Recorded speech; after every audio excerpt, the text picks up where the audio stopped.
কলকাতা টিভিতে আপনাদের সকলকে স্বাগত। আপনাদের সঙ্গে রয়েছে আমি অঙ্কুর। শুরু করছি 4টে 4 দিক। সন্দেশখালীকে কেন্দ্র করে আজকেও রাজ্য রাজনীতি উত্তপ্ত এবং এরই মধ্যে আজকে সন্দেশখালীতে যে একাধিক অভিযোগ এসেছিল সেই অভিযোগের প্রেক্ষিতে সেখানে যায় রাজ্য শিশু সুরক্ষা কমিশন। গত শনিবার দিন 10ই ফেব্রুয়ারির রাতে সেখানে এক ব্যক্তির পক্ষ থেকে, এক মায়ের পক্ষ থেকে অভিযোগ করা হয় যে তার সন্তানকে তার কোল থেকে নিয়ে ছুঁড়ে ফেলেছে এবং এই কাজ করেছে দুষ্কৃতীরা। সেই অভিযোগের প্রেক্ষিতে আজকে 17 তারিখ রাজ্য শিশু সুরক্ষা কমিশনের পক্ষ থেকে একটি প্রতিনিধি দল সন্দেশখালীতে যায়। সেই আক্রান্ত পরিবারের সঙ্গে কথা বলেন এবং কথা বলে জানতে চান ঠিক কি ঘটেছিল সেদিন রাতে। সুনির্দিষ্টভাবে সেই অভিযোগ শোনার পর তারা সংশ্লিষ্ট প্রশাসনকে এবং থানাকে নির্দেশ দিয়েছেন যাতে সুরক্ষার বন্দোবস্ত করা হয় এবং যে শিশুটির ওপর শিশুটিকে কোল থেকে ছুঁড়ে ফেলে দেওয়া হয়েছিল বলে অভিযোগ, তার চিকিৎসার বিষয়েও নির্দেশ দেওয়া হয় শিশু সুরক্ষা কমিশনের পক্ষ থেকে। আমরা প্রথমে শোনাবো দর্শকদের যে শিশুকে ছুঁড়ে ফেলে দেওয়া হয়েছিল তার মা কি অভিযোগ করেছেন এবং তার বাবা একজন বিজেপি কর্মী কি অভিযোগ করেছেন সংবাদ মাধ্যমের সামনে। সবাই পুলিশের ড্রেস পরেছিল আর মুখে সব কালো কাপড় দিয়ে বাঁধা ছিল, মুখটা পায়ে সবাই জুতো ছিল, শুধু সবার পায়ে ছিল না, চপ্পলও ছিল। এটা মানে পুলিশের উর্দি পরে চপ্পল। হ্যাঁ, কাউকে চিনতে পেরেছেন? না এনারা ছিলেন? আপনারা এই ছবি আপনারা দিয়েছেন? এটা হচ্ছে ওইখানটায় হচ্ছে মানে ওরা দুজন দাঁড়িয়ে ছিল, বাদ বাকি সব পালিয়ে গেছে যখন আমার বাড়ি গ্রামবাসী ঢোকে। তো এদের দুজনের ছবি এটা আমার ঘরেই আছে। এদের মধ্যে কে কার কি পরিচয় দিয়েছিলেন? এই যে ইনি হচ্ছে যখন দরজায় লাথি মারছিল তখন আমি ওই জানলাটা ভেঙে দিয়েছে, জানলা ভেঙে কাঁচ ভেঙে জানলাটা পুরো খুলে দিয়েছে। তো সেখানে দাঁড়িয়ে আমি বললাম যে এরকম করবে না, আমার ঘরে ছোটো বাচ্চা আছে। আর ও বলছে যে যা দরকার আমি পুলিশ ক্যাম্পে গিয়ে কথা বলে দিচ্ছি সকালে। এটাই ওরা বলছে, মানে ও বারবার বলতে চাইছে, কিন্তু ওরা খুব বাজেভাবে মানে গালাগালি করে খিস্তি মেরে বলছে যে বাইরে বেরিয়ে। আমি জানি না সেদিন দরজা ভাঙতে পারলে কি হতো। বাচ্চাটার কি করলো? বাচ্চাটাকে ফেলে দিয়েছে। বাচ্চাটাকে ছুঁড়ে ফেললো? কোন থেকে ফেলে দিয়েছে? কারা আর ফেললো? আমার ওই যারা বাইরে দাঁড়িয়ে ছিল। মানে কারা? পুলিশ জানলা থেকে কি করে হাতে ফেললো? কারণ আমি জানলা ধারেছিলাম, মেয়ে একটা মেয়েও ছিল, আমাকে বলছে তুমি জানলাটা খুলে দাও, তুমি বাঁচতে চাও জানলাটা খুলে দাও, এরকম ভাবে বলছে। আমি এরকম করবে না দিদি, কারণ আমার ছোট একটা বাচ্চা আছে, দরজা তো খুললেই তো আমাদেরকে মেরে দেবে। বাচ্চাটাকে ফেললো যারা তারা ইউনিফর্মে ছিল? তারা কি পুলিশ? পুলিশের ইউনিফর্মে ছিল? বাচ্চাকে ফেলেছে পুলিশ? হ্যাঁ পুলিশ, মানে সবাই তো পুলিশের ড্রেস পরেছিল আর সবার মুখে কালো। কমিশন এক্ষুনি বললো যে বাচ্চাটা কোনোভাবে পড়ে গেছে, না আপনার স্বামী ধরে নিয়েছে। আপনি এরকম কোনো বয়ান কমিশনকে দিয়েছেন? না, বাচ্চা কোনোভাবে পড়ে যায়নি, ওরা বাচ্চাটাকে ফেলে দিয়েছে, সেই অবস্থায় বাচ্চা পড়ে গেছে আর বাচ্চার বাবা হাতটা ধরে সঙ্গে সঙ্গে কোলে তুলে নিয়েছে। পুলিশের অভিযোগটা আপনারা কমিশনের কাছে জানিয়েছেন? পুলিশের উপস্থিতিতে এই ঘটনা ঘটেছে, এটা কমিশনকে জানিয়েছেন? না, পুলিশ আমরা সাধারণ মানুষ, আমরা এই যে যারা এলো তাদের এই বর্ণনা দিয়েছেন যে পুলিশের উপস্থিতিতে এই ঘটনা ঘটেছে, এই ছবিটা দেখিয়েছেন? হ্যাঁ, সব ছবি দেখানো হয়নি। আচ্ছা, আপনাকে কি এখানে নিরাপত্তা দেবে বললো? না, একটা সভা কিংবা এইরকম ধরনের মিটিং এরকম ধরনের জন্য না, আমাদের মনে হয়েছে যে টোটাল খুলনা অঞ্চলের মধ্যে কোনো রকম বিজেপির ফ্ল্যাগ নেই। না ফ্ল্যাগ থাকার জন্য আমরা ভেবেছি যে এইটুকু এটা জায়গায় আমরা ফ্ল্যাগ বেঁধে দেবো, সেই কারণে ফ্ল্যাগ বেঁধেছিলাম। এবং হতে পারে তারই রেস হতে পারে। কারা জড়িত বলে মনে করছেন? জড়িত বলতে আমরা তো বলতে পারবো না কারা জড়িত আছে, কিন্তু পার্টিকুলার আমরা বলতে পারবো না কারা জড়িত আছে, কিন্তু আনুমানিকভাবে আমাদের মনে হয় যে এটা হচ্ছে তৃণমূল কংগ্রেসেরই লোক হতে পারে আমার মনে হয়। আপনারা বিজেপি করেন বলে কি এটা? হ্যাঁ, এটা হতে পারে বিজেপি করেন বলে কি হামলা এটা হতে পারে। আপনারা শুনলেন ওই আক্রান্ত পরিবারটির পক্ষ থেকে সংবাদ মাধ্যমের সামনে যে যে অভিযোগ রাখা হলো।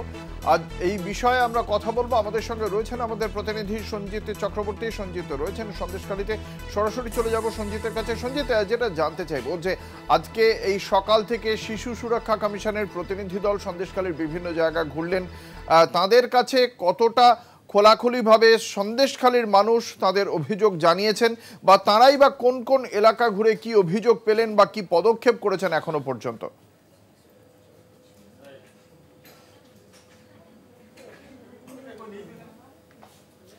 সঞ্জিত, শোনা যাচ্ছে?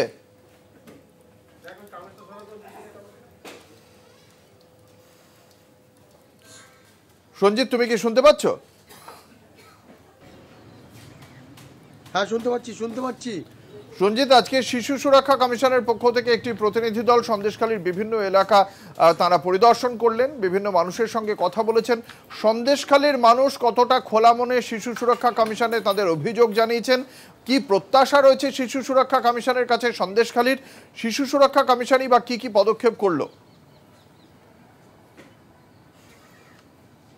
দেখো, রাজ্য শিশু সুরক্ষা কমিশনের যে তুলিকা দাস চেয়ারপারসনের সুদেষ্ণা রায় সহ 4 জনের প্রতিনিধি সদস্যরা আজকে 10:30 নাগাদ বিশেষ করে ধামাখালিতে আসে। ধামাখালি করে লঞ্চে করে তিনি সন্দেশখালী নামে, সেখান থেকে টোটো করে একেবারে খুলনা অঞ্চলে চলে যায়, যেখানে তুমি বারবার বলা হচ্ছিল যে এই খুলনা যে মহিলা তার যা নির্যাতিতা তার পরিবারের সঙ্গে কথা বলেন, তার কোলের বাচ্চাকে ছুঁড়ে ফেলা হয়েছে। কিন্তু প্রশ্ন হচ্ছে এই তখন তার পরিবারের সঙ্গে প্রথমে যান, পরিবারের সঙ্গে কথা বলেন, প্রতিবেশীদের সঙ্গে কথা বলেন এবং তার ওই মহিলা সহ তার যার স্বামী আছে তার সঙ্গে কথা বলেন, পরিবারের অন্য অন্য সদস্যদের সঙ্গে কথা বলেন। পাশাপাশি এছাড়াও তুমি জানো সার্বিকভাবে যেটা যে উচ্চ মাধ্যমিক পরীক্ষা চলছে, সেই পরীক্ষার্থীদের যেমন যেখানে ডিআই রয়েছেন, স্কুলের ইন্সপেক্টর রয়েছেন, এসআই, তাদের সঙ্গে কথা বলেছেন। একাধিক মাধ্যমিক পরীক্ষার সেন্টারে হয়তো যেতে পারেননি যেহেতু, পাশাপাশি কিন্তু গ্রামবাসীদের কথা বলে সার্বিকভাবে রাজ্য শিশু সুরক্ষা কমিশন যেভাবে আজকে সকাল 10:30 থেকে প্রায় 3 থেকে 4 ঘন্টা তারা যেভাবে সন্দেশখালী 2 নম্বর ব্লকের একাধিক অঞ্চল, একদিকে সন্দেশখালী গ্রাম পঞ্চায়েত, অন্যদিকে খুলনা গ্রাম পঞ্চায়েতের যে একটা পার্ট যেখানে বারবার বলা হচ্ছে যে মহিলার কোলের বাচ্চাকে ছুঁড়ে ফেলা হয়েছে, যে মহিলা দাবি করছেন। কিন্তু প্রশ্ন হচ্ছে এই মহিলা যে গত 9 তারিখ 9 ফেব্রুয়ারি ঘটনা রাত্রে হয়ে যাওয়ার পরে আজকে প্রায় 17 তারিখ, 8 দিন কেটে যাওয়ার পরেও নির্দিষ্টভাবে কোনো থানায় স্পেসিফিকলি কারোর বিরুদ্ধে অভিযোগ করেনি। সঞ্জিত, একটা বিষয় জানতে চাইবো, আজকে শিশু সুরক্ষা কমিশনের পক্ষ থেকে এই মহিলার সঙ্গে বা ওই পরিবারের সঙ্গে কথা বলা হলো, শিশুটিকে ছুঁড়ে ফেলে দেওয়া হয়েছিল কিনা সে বিষয়ে তাদের অভিযোগ জানলেন। কিন্তু শিশু সুরক্ষা কমিশন কি ওই মহিলা সত্যি বলছেন কিনা তা জানতে প্রতিবেশীদের সঙ্গে কোনো কথা বলেছেন, যে ওই রাতে এরকম কোনো হামলার ঘটনা ঘটেছিল কিনা, সেটা ওই পরিবারের বিজেপি সমর্থকের পরিবারের চারপাশে অন্যান্য মানুষজন তারা কি বলছেন সে কথা জানতে কি কারোর সঙ্গে কথা বলেছেন? দেখো, ওই যে শিথুলিয়া গ্রাম, যে গ্রামে মহিলা দাবি করছেন, কিন্তু তার পাশে ওখানে তো দুটো পক্ষ আছে, বিশেষ করে বিজেপির কিছু পরিবার আছে, পাশে তৃণমূলের কিছু পরিবার আছে। এখন অন্য পরিবার কিন্তু এগুলোকে সাজানো বলে তারা দাবি করছেন। তা প্রতিবেশীর সঙ্গে কথা বললেও কিন্তু পাশাপাশি প্রতিবেশীরা কিন্তু এই পুরো বিষয়টা তারা যেটা জানাচ্ছেন সেটা হচ্ছে এই পুরো ঘটনাটাই নাকি সাজানো এবং কাল্পনিক পুরো ঘটনাটা। কিন্তু পাশাপাশি কিন্তু যে মহিলা দাবি করছেন যে ওই দিন রাত্রিবেলা পুলিশের উর্দি পরে, পায়ে চপ্পল পরা, মুখে কালো ডাব বাঁধা। প্রশ্ন হচ্ছে পুলিশের যদি উর্দি পরা থাকে, মুখে কালো কাপড় পরবেন কেন? জানলা দিয়ে শিশুটিকে ফেলে দেওয়া যাবে কিনা নিয়ে মহিলার যে বক্তব্য, যে বয়ান, একাধিক বয়ান, কিন্তু বিভিন্ন রকম বয়ানের কিছুটা জায়গাতে অসঙ্গতি দেখা যাচ্ছে। কিন্তু তা সত্ত্বেও সঞ্জিত, আরেকটি বিষয় জানতে চাইবো, 10ই ফেব্রুয়ারি এই ঘটনা ঘটেছে, আজকে 17ই ফেব্রুয়ারি, 10 থেকে 17 এই 7 দিনের মধ্যে সন্দেশখালী থানার পুলিশের পক্ষ থেকে কোনো টিম কি এই পরিবারের সঙ্গে কথা বলে পুলিশের বিরুদ্ধে ওঠা এই অভিযোগ সম্পর্কে কোনো বয়ান তাদের নেওয়া হয়েছে? দেখো, এই ঘটনা যখন 10ই ফেব্রুয়ারি ঘটনা ঘটেছিল সেই সময় কিন্তু স্পেসিফিক পুলিশের বিরুদ্ধে যে অভিযোগ সেইটা কিন্তু আমরা কোনোদিন জানতে পারিনি, মানে আমরা শুনেছিলাম ঘটনাটা, কিন্তু তারপরে পুলিশের বিরুদ্ধে যে বেসিক অভিযোগ সেটাও হয়নি।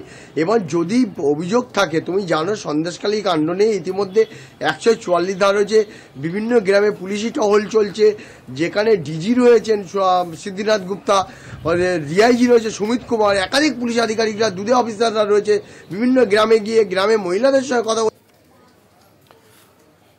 সঞ্জিত, তুমি আমাদের সঙ্গে থাকো। আমরা আজকে আপনাদের জানিয়ে রাখি যে এই যে শিশু সুরক্ষা কমিশনের প্রতিনিধি দল সন্দেশখালীতে গিয়েছিল, চেয়ারপারসন তুলিকা দাসের নেতৃত্বে সেই দলে অনেকেই ছিলেন। এই দলের অন্যতম সদস্য সুদেষ্ণা রায়, তার সঙ্গে কথা বলেছিলাম আমরা। কলকাতা টিভিকে সুদেষ্ণা রায় কি জানিয়েছেন আমরা শোনাবো।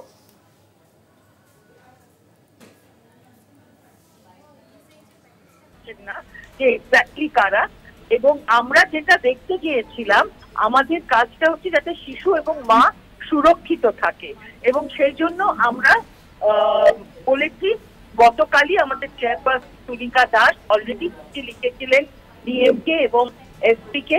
তাই আজকে সকালে শিশু সুরক্ষার জন্য, যার মধ্যে তার স্বাস্থ্য এবং তার যদি কোনো আঘাত লেগে থাকে বা তার যদি কোনো সেরম ক্ষতি হয়ে থাকে সেটা দেখার জন্য দু ধরনের জিনিস আছে। হ্যাঁ, মহিলারা কেউ কেউ যারা ওখানে রয়েছেন কেউ একরকম কথা বলছেন, অন্যরা অন্য কথা বলছে। হ্যাঁ, আমরা আমরা পুলিশ নই, আমরা তো সেইভাবে লোকদের জনে জনে জিজ্ঞেস করবো না। পক্ষেরই লোক আছে, একজনরা বলেছে যে না এরকম কিছু হয়নি, আরেকজনরা বলছে হ্যাঁ হয়েছে। শিশু সুরক্ষা কমিশনের চেয়ারপারসন তুলিকা দাস তিনি কি জানিয়েছেন সংবাদ মাধ্যমকে শোনাবো। ওনার বাচ্চাকে একবার ডাক্তার দেখিয়ে নেওয়া উচিত। হ্যাঁ, সেই সময় কি ঘটেছে না ঘটেছে প্রথম কথা আমরা ছিলাম না, দ্বিতীয় কথা উনি এতটাই আতঙ্কিত সব তার থেকে আসছে, সেজন্য আমাদের প্রথম দায়িত্ব হচ্ছে যে শিশুটিকে একজন ডাক্তারকে দেখিয়ে নেওয়া, প্রথম পদক্ষেপ।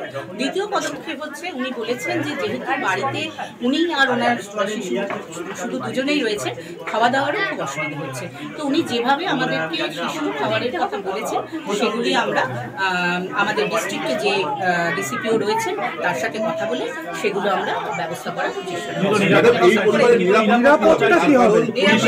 ডিএম চিঠি দিয়েছেন যে ওর নিরাপত্তার ব্যবস্থা করার। আমরাও একই কথা এখনই আপনাদেরকে বলে বেরিয়ে আমরাও নিরাপত্তার ব্যাপারটা দেখব, এবং ওনাকে আমরা এটাও বলে দিয়েছি যে দুজন যদি এখানে মোতায়েন করা হয় তাহলে উনি নিজে তাদেরকে চিনে নেবেন, কারণ এখন তো অনেকেই এসে বলবে যে আমি সেই বা বলছে উনিই বলছেন যে অনেকে আসছে আমি বুঝতে পারছি না কারা কি। তো আমরা বলেছি যে একেবারে যদি মোতায়েন আমরা করি তাহলে মোতায়েন করবো আর কি, যদি ওনার সুরক্ষার জন্য কেউ থাকে তাহলে কারা থাকছেন উনি একেবারে মুখোমুখি কথা বলে চিনে নেবেন তাদেরকে। এদিকে শিশু সুরক্ষা কমিশনের কাছে সন্দেশখালীর বিজেপি সমর্থকের ওই পরিবার যে অভিযোগ করেছেন তার প্রেক্ষিতে তৃণমূল কংগ্রেসের কি প্রতিক্রিয়া তা জানতে আমরা কথা বলেছিলাম। তৃণমূল কংগ্রেসের মুখপাত্র জয়প্রকাশ মজুমদার তাঁর কি প্রতিক্রিয়া শোনাবো। ঘটনাটা আদৌ ঘটেছে কিনা কে বলবে? না এটা বানানো ঘটনা? যিনি অভিযোগ করছেন তিনি কি ওই শিশুর মা, না অন্যের কথা বলছেন? যিনি এসেছিলেন তিনি কি আদৌ পুলিশ? এই সমস্ত কথাগুলো উঠে আসছে, এগুলো সাজানো ঘটনা কিনা সেটাও দেখতে হবে। আদৌ এই ঘটনার কোনো সত্যতা আছে কিনা। শিশু সুরক্ষা কমিশন আসলেন, হঠাৎ বলে দিলেন একজন মানুষ এসে কোনো অকারণে একজন শিশুকে ছুঁড়ে ফেলে দেবেন। সেই শিশু কোথায়? তার কি কোনো আঘাত লেগেছে? ছুঁড়ে ফেলার পর তো আঘাত লাগার কথা, তাকে কি হসপিটালাইজ করা হয়েছিল? কোনো চিকিৎসা হয়েছে? এইসব প্রশ্ন আসবে না? এমনি এমনি মুখে বলে দিলাম শিশু ছুঁড়ে ফেলা হয়েছিল, একজন এসেছিলেন, আর দোষ চাপিয়ে দেওয়া হচ্ছে প্রশাসনের ওপর। নিন্দাজনক ঘটনা। এই সমস্ত যে প্রশ্নগুলো করলাম সেই প্রশ্নগুলোর উত্তর আমাদের দরকার। নেব একটা ছোট্ট বিরতির পর ফিরে আসছি। দেখতে থাকুন 4টে 4 দিক। আপনারা দেখছেন 4টে 4 দিক, আপনাদের সঙ্গে রয়েছে আমি অঙ্কুর। সন্দেশখালীতে এর আগে জাতীয় মহিলা কমিশন গিয়েছে, আজকে রাজ্য শিশু সুরক্ষা কমিশন গেল, তফসিলি কমিশন গিয়েছে। সব মিলিয়ে সন্দেশখালী কিন্তু একের পর এক বিভিন্ন কমিশন দেখছে, তার পাশাপাশি একের পর এক রাজনৈতিক দলের বিভিন্ন কর্মসূচি দেখছে সন্দেশখালী। এরই মধ্যে চলছে উচ্চ মাধ্যমিক পরীক্ষা, এরই মধ্যে বিজেপি সমর্থকের পরিবারের পক্ষ থেকে অভিযোগ করা হচ্ছে তার কোলের সন্তানকে ছুঁড়ে ফেলে দেওয়া হয়েছে, এবং ফেলেছে মুখে কালো কাপড় বাঁধা পুলিশের ড্রেস পরা কিছু দুষ্কৃতী। এই পরিস্থিতিতে কেমন আছে সন্দেশখালীতে গত কয়েকদিন ধরেই আমাদের প্রতিনিধি রিয়া মাঝি সন্দেশখালীর আনাচে কানাচে ঘুরে বেরিয়েছেন, কথা বলেছেন সাধারণ মানুষের সঙ্গে, জানবো তার কাছ থেকে তার অভিজ্ঞতা। রিয়া, সন্দেশখালী আদতে কি বলছে? দেখো অঙ্কুর, তুমি যেমনটা বললে যে এই সন্দেশখালী যবে থেকে উত্তপ্ত হয়েছিল ঠিক তারপর থেকেই কিন্তু বিভিন্ন রাজনৈতিক দল তারা সেখানে যাচ্ছে, প্রচুর পুলিশ মোতায়েন রয়েছে সন্দেশখালীর অলিতে গলিতে, পুলিশ মোতায়েন রয়েছে, র্যাব ঘুরে বেড়াচ্ছে বিভিন্ন জায়গায়, এবং তার পাশাপাশি যেটা হচ্ছে যে রাজনৈতিক দল তারা যাচ্ছে বিভিন্ন কমিশন, তারা যাচ্ছে কখনো এসসি কমিশন, কখনো শিশু সুরক্ষা কমিশন, কখনো রাজ্যের, কখনো কেন্দ্রের প্রত্যেকেই সেখানে যাচ্ছে এবং ভুরি ভুরি অভিযোগ উঠে আসছে। কিন্তু মূলত তাদের যে অভিযোগ বা তাদের যে ভয়, যেটা তারা বলছে যে অবিলম্বে এই শেখ শাহজাহান, উত্তম সর্দার এবং এই শিবপ্রসাদ হাজরাকে গ্রেপ্তার করতে, তার মধ্যে উত্তম সর্দার গ্রেপ্তার হলেও বাকি দুজন এখনো গ্রেপ্তার হয়নি। এবং তারা বারংবার যেটা বলছে যে এই সবকিছুর বাইরে যখন মিডিয়া বা এই রাজনৈতিক দল আসা বন্ধ করে দেবে, পুলিশের তৎপরতা বন্ধ হয়ে যাবে, তখন তারা কি করবেন? তখন তো ফের আবারও তাদের উপরে হামলা হবে বা তাদের এই যে জমি ছিনিয়ে নেওয়া, তাদেরকে টাকা না দেওয়া, কাজ করিয়ে এই যে বিষয়টা, সেটা থেকে শান্তি ফেরানোর জন্যই, সেটা থেকে শান্তি পেতেই তারা মূলত কিন্তু এই দুজনকে গ্রেপ্তার করার কথা বারংবার তারা আবেদন জানিয়ে যাচ্ছে বিভিন্ন রাজনৈতিক দল, বিভিন্ন কমিশনের কাছে।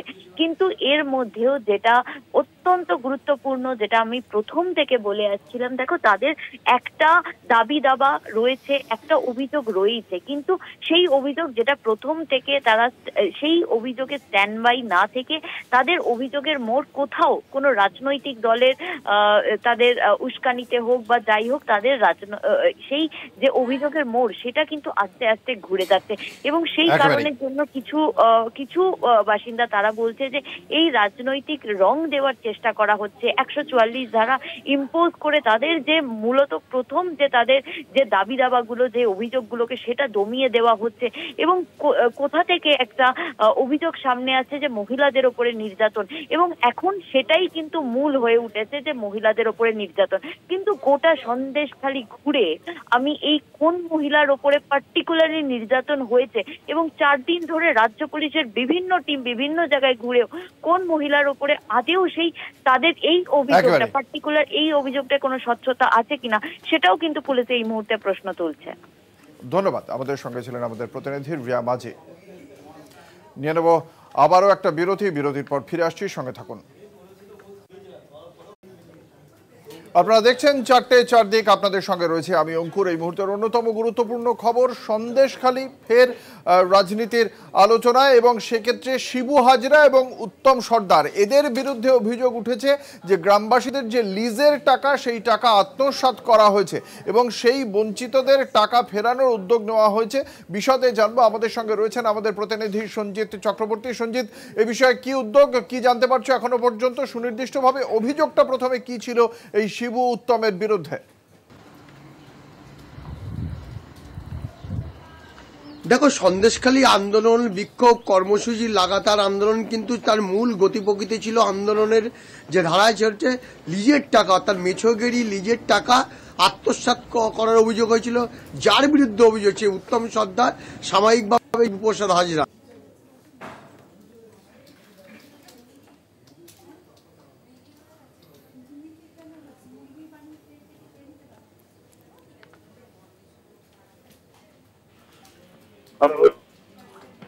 সঞ্জিত, তুমি শুনতে পাচ্ছ? হ্যাঁ, শুনতে পাচ্ছি। সঞ্জিত, যে কথা তুমি বলছিলে, তাদের বিরুদ্ধে সুনির্দিষ্টভাবে কি অভিযোগ ছিল? দেখো, সন্দেশখালী গ্রাম পঞ্চায়েত এবং তোমার খুলনা গ্রাম পঞ্চায়েতের যে দুটো গ্রাম পঞ্চায়েত পার্শ্ববর্তী মেছগেরির টাকা তারা জমি দখল করেছে, রিজের টাকা আত্মসাৎ করেছে গত 3 বছর ধরে, প্রায় লক্ষ লক্ষ টাকা। এই নিয়ে কিন্তু সন্দেশখালী আন্দোলনের প্রথম সূচনা হয়। অর্থাৎ প্রথম 72 ঘন্টা 5 তারিখে যখন 5ই ফেব্রুয়ারি আন্দোলন শুরু হয়, তখন পুরো আদিবাসীদের একটা অংশ, কিছু পাড়ায় যারা জমির মালিক, ফিশারির মালিক, জমির মালিক, তাদের অভিযোগ ছিল ফিশারি মালিকরা তাদের কাছে জমি নিয়ে টাকা দিচ্ছিল না। এই নিয়ে লক্ষ লক্ষ টাকা আত্মসাতের অভিযোগে আন্দোলন শুরু হয়। ইতিমধ্যে এই খবর যখন রাজ্য তৃণমূল নেতৃত্বের কাছে যায়, অর্থাৎ শাসক দলের কাছে, তখন এটা পর্যালোচনা শুরু হয়। তারপরে তারা সুযোগ নেয়, অর্থাৎ পার্থভৌমিকের নির্দেশে বেশ কদিন আগেই পার্থভৌমিক এবং নারায়ণ গোস্বামীরা তারা নেহাদের কালীনগর অঞ্চলে তারা একটা বৈঠক করেন। সেখানে সন্দেশখালীর বিধায়ক ছিল সুকুমার মাহাতো, এক জায়গায় বৈঠক করে সিদ্ধান্ত হয় যে যারা আত্মসাৎ করেছে, যার টাকা ইতিমধ্যে উত্তম সর্দার, সে এখন জেলে বাজাতে রয়েছে। পাশাপাশি এই টাকাগুলো কিভাবে দেওয়া হবে, ইতিমধ্যে সন্দেশখালী 2 নম্বর ব্লক সভাপতি, সহসভাপতি মহেশ্বর সর্দার তারা একটা পুঙ্খানুপুঙ্খানু রিপোর্ট তৈরি করছে। শাসক দল তার টাকা দেবে, অর্থাৎ যারা লিজের টাকা পায়নি, যে টাকা আত্মসাৎ করা, যেই টাকা নিয়ে আন্দোলনের সূচনা হয়েছে, যে বিক্ষোভ মিছিল, সেই আন্দোলন শাসক দল এই টাকা কোন ফান্ড থেকে দেবে? দলীয় ফান্ড থেকে দিচ্ছে? এখন এই প্রশ্নটা কিন্তু শাসক দলের পক্ষে করা হলে শাসক দল এই বিষয়ে কোনো কিছু জানাতে চায়নি, কিন্তু আগামীকাল রবিবার তাদেরকে আসার কথা, তারা কমিটি গঠন করেছে, বৈঠক করার পরে তারা জানাবেন এই যে অর্থ, সেই অর্থ বরাদ্দ হচ্ছে কোন টাকা দিয়ে এই অর্থ দেওয়া হবে। এখনো পর্যন্ত পরিষ্কারভাবে শাসক দলের পক্ষ থেকে জানানো হয়নি, কিন্তু ইতিমধ্যে সেই লিস্ট তৈরি হচ্ছে।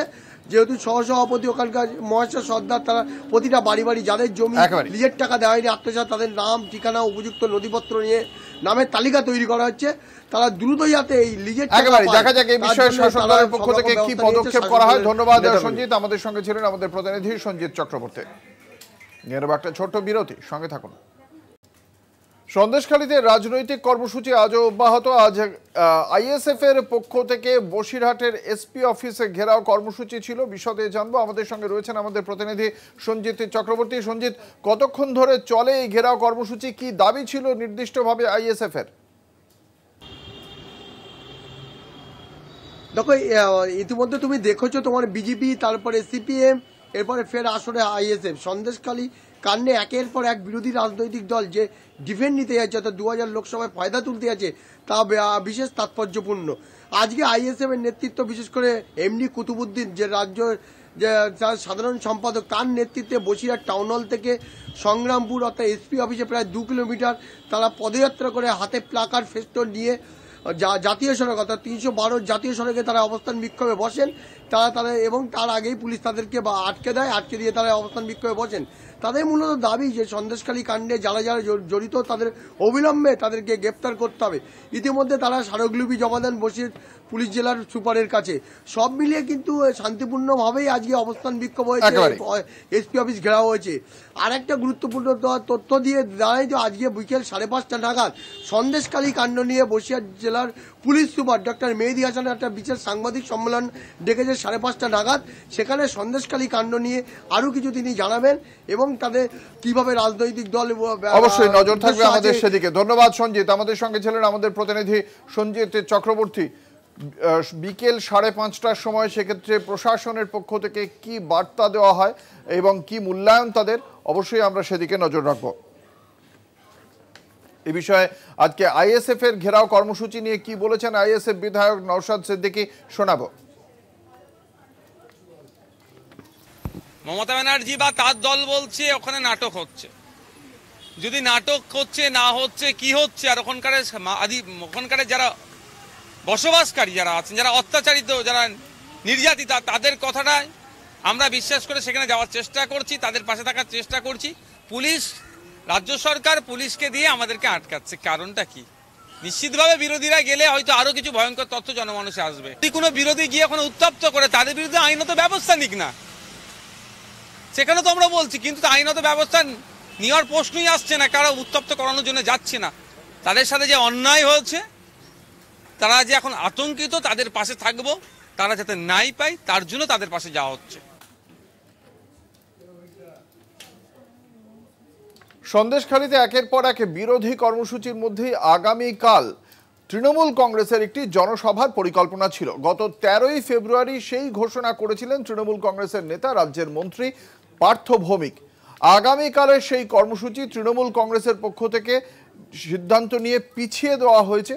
এই সিদ্ধান্তের প্রধান কারণ, একদিকে যেমন 144 ধারা জারি রয়েছে সন্দেশখালীতে, অন্তত 19টি জায়গায় এই 144 ধারা জারি থাকবে বলেই জানানো হয়েছে রাজ্য প্রশাসনের পক্ষ থেকে। তার পাশাপাশি চলছে উচ্চ মাধ্যমিক পরীক্ষা। ফলে সেই উচ্চ মাধ্যমিক পরীক্ষার সময় যদি তৃণমূল কংগ্রেস তাদের কর্মসূচি পালন করে, সেক্ষেত্রে বিরোধীরা তাকে রাজনৈতিক ইস্যু করতে পারে বলেই মনে করছে তৃণমূল কংগ্রেস, এবং সেই কারণেই পিছিয়ে দেওয়া হয়েছে তৃণমূল কংগ্রেসের এই কর্মসূচি।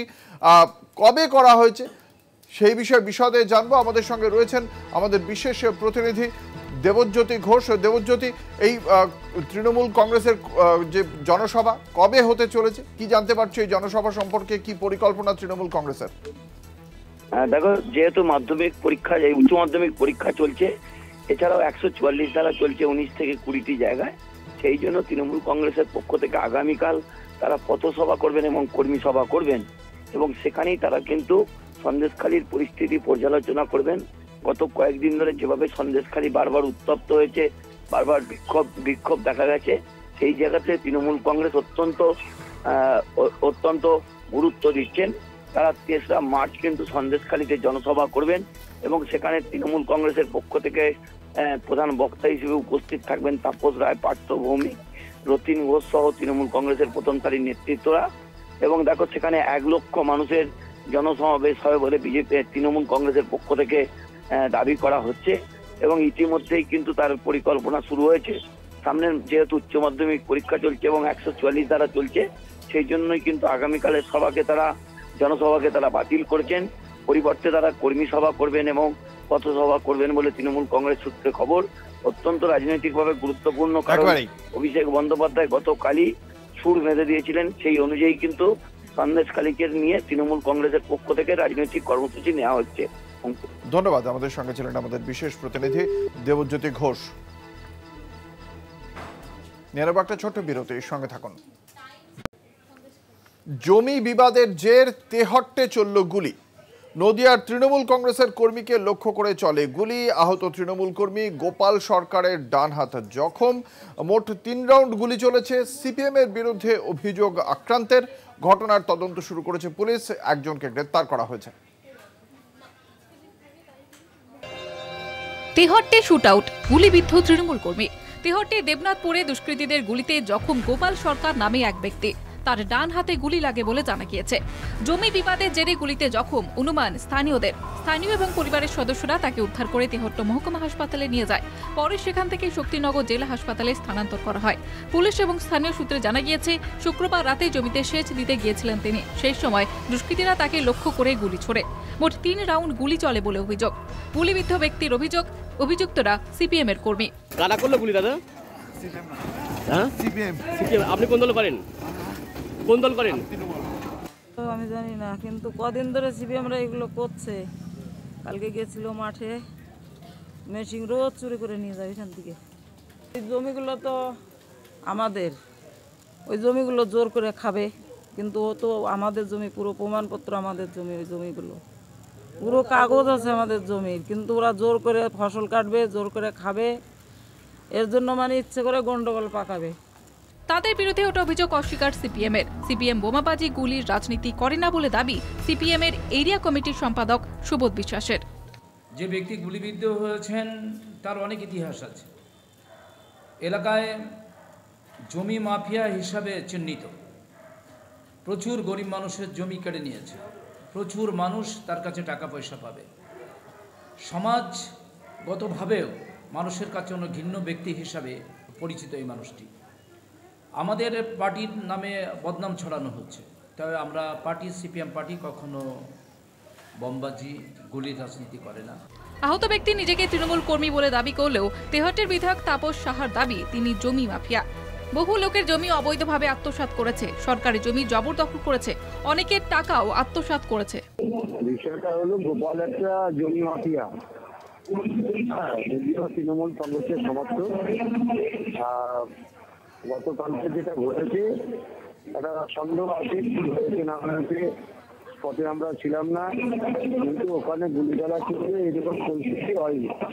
গোপালের প্রতি বহু মানুষের ক্ষোভ আছে, বহু মানুষকে নিঃস্ব করেছে, রিক্ত করেছে, বহু মানুষের জায়গা যিনি কেড়ে নিয়েছে। গোপাল নিজেকে শেষ করার জন্য কি করলো না করলো বা অন্য কেউ করলো, এই নিয়ে যথেষ্ট সন্দেহ আছে। আহতের পরিবারের পক্ষ থেকে তেহট্ট থানায় 8 জনের বিরুদ্ধে লিখিত অভিযোগ দায়ের করা হয়েছে। একজনকে গ্রেপ্তার করেছে পুলিশ। ঘটনা তদন্ত নেমেছে পুলিশ। তেহট্ট থেকে সন্তু সাহা রিপোর্ট, কলকাতা টিভি।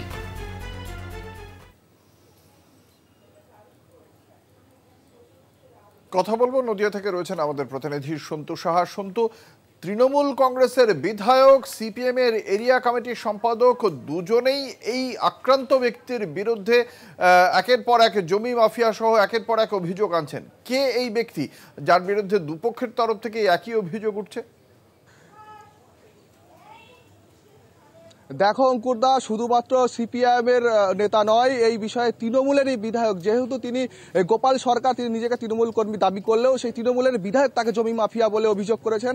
আমরা গতকাল রাতে যে ঘটনা ঘটে সেই ঘটনার অন্তর্তদন্তে সকাল থেকে গিয়েছিলাম। প্রথমে অভিযুক্তের পরিবার যেমনটা জানিয়েছে যে দীর্ঘদিন ধরে জমি সংক্রান্ত বিবাদ চলছিল। শুধুমাত্র জমি সংক্রান্ত বিবাদ দীর্ঘদিন ধরে নয়, ওই ব্যক্তির বিরুদ্ধে দীর্ঘদিন ধরে অভিযোগ, যেমনটা অভিযোগ সরকারি জমি বিক্রির অভিযোগ রয়েছে তার বিরুদ্ধে। এই যে অভিযোগ দীর্ঘদিন ধরে চলছিল, সেই অভিযোগের ভিত্তিতে গতকাল রাতে তিনি যে জমির ওপর এই ঘটনা, সেই জমিতে যান। সেই জমিতে সেচ দিতে গেলে সেই সময় তাকে লক্ষ্য করে গুলি চালায় দুষ্কৃতীরা। যেমনটা জানা গিয়েছে, তিনি যেমনটা অভিযোগ করেছেন, যে সমস্ত দুষ্কৃতীরা তাকে গুলি চালিয়েছে তারা সিপিআইএম কর্মী। যেমনটা জানা গিয়ে 8 জনের বিরুদ্ধে অভিযোগ দায়ের করা হয়েছে এই ঘটনায় থানায়। 8 জন, তারা সকলে সিপিএম কর্মী বলে দাবি জানিয়েছে পরিবার। এবং এই ঘটনায় একজনকে গ্রেপ্তার করা হয়েছে, যাকে গ্রেপ্তার করা হয় তিনিও সিপিএম কর্মী বলে দাবি করেছে তার পরিবার। এই ঘটনায় কিন্তু রাজনৈতিক চাপানোতো শুরু হয়েছে, কারণ ইতিমধ্যে সিপিআইএম এর বিরুদ্ধে অভিযোগ তুললেও সিপিআইএম নেতা এরিয়া কমিটির সম্পাদক সুবোধ বিশ্বাস তিনি যেমনটা জানিয়েছেন যে এই ঘটনায় তারা কোনো রকমভাবে জড়িত নয়, সিপিআইএম কোনো রকম গুলি বোমার রাজনীতি করে না। তবে এই ঘটনা কারা ঘটালো, যেমনটা তিনি জানিয়েছেন, তিনি দীর্ঘদিন ধরে এলাকায় জমি মাফিয়া বলে পরিচিত। ঠিক জমি সংক্রান্ত বিবাদের কারণে এই ঘটনা ঘটিয়েছে। এরপরে আমরা কথা বলেছিলাম তৃণমূলের বিধায়ক, তিনি নিজেকে তৃণমূল বিধায়ক ঘনিষ্ঠ দাবি করলেও তৃণমূল বিধায়ক নিজে তার বিরুদ্ধে অভিযোগ করেছেন। তৃণমূল বিধায়ক তাকে প্রশাসন এবার কি পদক্ষেপ করে এবং কারা এই ঘটনায় মূল অপরাধী তাদেরকে খুঁজে বার করার ক্ষেত্রে প্রশাসনের পদক্ষেপ সম্পর্কে আমরা সেদিকে অবশ্যই নজর থাকবে। ধন্যবাদ সন্তু। আমাদের সঙ্গে ছিলেন আমাদের প্রতিনিধি সন্তু সাহা। একটা ছোট্ট বিরতি, সঙ্গে থাকুন।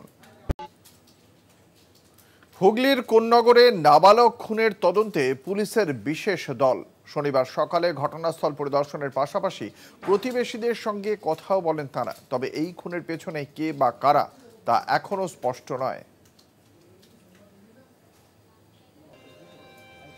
হুগলির কোন্নগরে নৃশংসভাবে শিশু খুনের ঘটনায় চাঞ্চল্য এলাকায়। প্রথমে ছুরি দিয়ে হাত পায়ের শিরা কেটে তারপর ভারী কোনো বস্তু দিয়ে মাথা ফাটিয়ে বছর 8-এর নাবালককে খুন করা হয় বলে অভিযোগ।